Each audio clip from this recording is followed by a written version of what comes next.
Birsa Munda was born at Ulihato in the Bengal Presidency presently in Jharkhand, on the 15th of November 1875 into a Munda family. His parents were Sugana Munda and Karmi Hatu. His childhood was spent in a typical Munda fashion amidst poverty.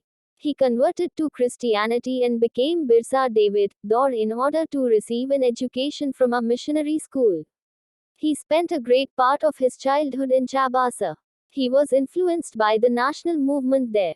His father withdrew him from the missionary school. Birsa developed a strong anti-government and anti-missionary stamp on his mind from there. During the 1890, he started speaking to his people about the exploitation done by the British.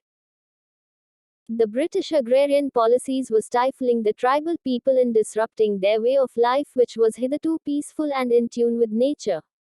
Another problem was that of cultural belittlement of the tribal people by the Christian missionaries.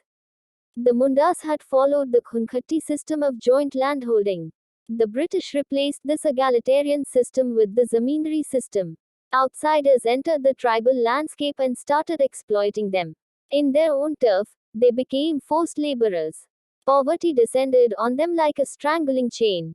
In 1894, Birsa announced his declaration against the British and the Dikis outsiders, and thus began the Munda Algulan. This is a very important rebellion of the tribal people among the various uprisings of the tribals and peasants in India in the 19th century. Birsa also started his own religion and proclaimed he was God's messenger. Many Mundas, Khariyas and Orans accepted him as their leader. Many other Hindus and Muslims also flocked to see the new leader of the masses. Birsa advocated the tribal people to shun the missionaries and revert to their traditional ways. He also asked people not to pay taxes. He was arrested in 1895 and released after 2 years.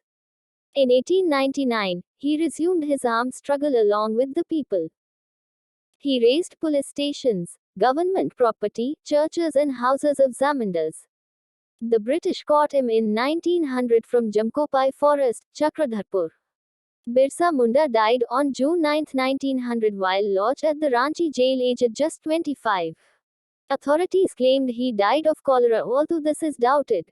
Influence of many schools of thought. Birsa went to the local missionary school and listened to the sermons of missionaries. There too he heard it said that it was possible for the Mundas to attain the kingdom of heaven and regain their lost rights. Later Birsa also spent some time in the company of a prominent Vaishnav preacher. He wore the sacred thread and began to value the importance of purity and piety. Birsa was deeply influenced by many of the ideas he came in touch with in his growing up years. His movement was aimed at reforming tribal society. He urged the Mundas to give up drinking liquor, clean their village, and stop believing in witchcraft and sorcery. In 1895, Birsa urged his followers to recover their glorious past. He talked of a golden age in the past, a Satyug, the age of truth, when Mundas lived a good life, constructed embankments, tapped natural springs, planted trees and orchards, practiced cultivation to earn their living. They did not kill their brethren and relatives. They lived honestly. Birsa also wanted people to once again work on their land, settle down and cultivate their fields. Reaction by British. What worried British officials most was the political aim of the Birsa movement, for it wanted to drive out missionaries, moneylenders, Hindu landlords, and the government and set up a Munda Raj with Birsa at its head. The movement identified all these forces as the cause of the misery the Mundas were suffering.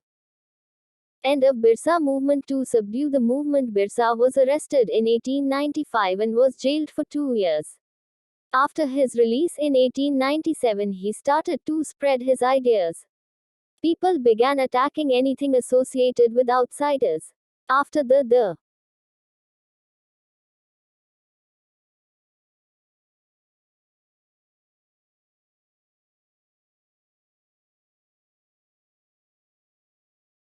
of Birsa in 1900, the movement fizzled out. The importance of Birsa movement lies in the fact that it forced the British rulers to change the laws to suit the needs of tribals.